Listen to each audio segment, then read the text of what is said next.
વિશ્વ પ્રસિદ્ધ યાત્રાધામ શ્રી કષ્ટભંજનદેવ હનુમાનજી મંદિર સાળંગપુર ધામ ખાતે પવિત્ર અધિક જેઠ માસ એટલે કે પુરુષોત્તમ માસ અંતર્ગત કમલા એકાદશી નિમિત્તે શ્રી હરિપ્રકાશ દાસજી સ્વામીની પ્રેરણાથી તારીખ 11/6/2026 ગુરુવારના રોજ શ્રી કષ્ટભંજન દેવને દિવ્ય વાઘા અર્પણ કર્યા હતા.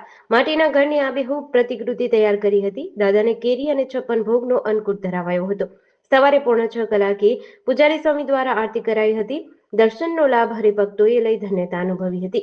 સાંજે 4 થી 7 કલાક દરમિયાન દાદાનું દિવ્ય રાજોપચાર પૂજન કરાશે. મંદિરના પટાંગણમાં પવિત્ર અધિક માસ નિમિત્તે પારિવારિક શાંતિ માટે શ્રી હનુમાન ચાલીસા યજ્ઞનું આયોજન તારીખ 17 મે થી 15 જૂન 2026 સુધી સવારે 9 થી 12 અને સાંજે 3 થી 6:30 દરમિયાન કરવામાં આવ્યું છે. અધિક માસમાં શ્રી કષ્ટભંજન દેવની દરરોજ રાજોપચાર પૂજા થઈ રહી છે. અધિક માસની એકાદશીના અવસરે શ્રી કષ્ટભંજન દેવના વિશેષ પૂજનનો લાભ કમલા એકાદશીના પવિત્ર દિવસે દાદાનું 1008 નામથી સાંજે 5:30 કલાકે વિશેષ પૂજન અર્ચન થવાનું છે. તેથી સૌ ભક્તોને લાભ લેવા માટે તેમજ મંદિરમાં દાદાનો ફોટો પધરાવીને ફૂલ અને ચોખા લઈને પૂજનમાં જોડાવાનો આગ્રહ કરવામાં આવી રહ્યો છે.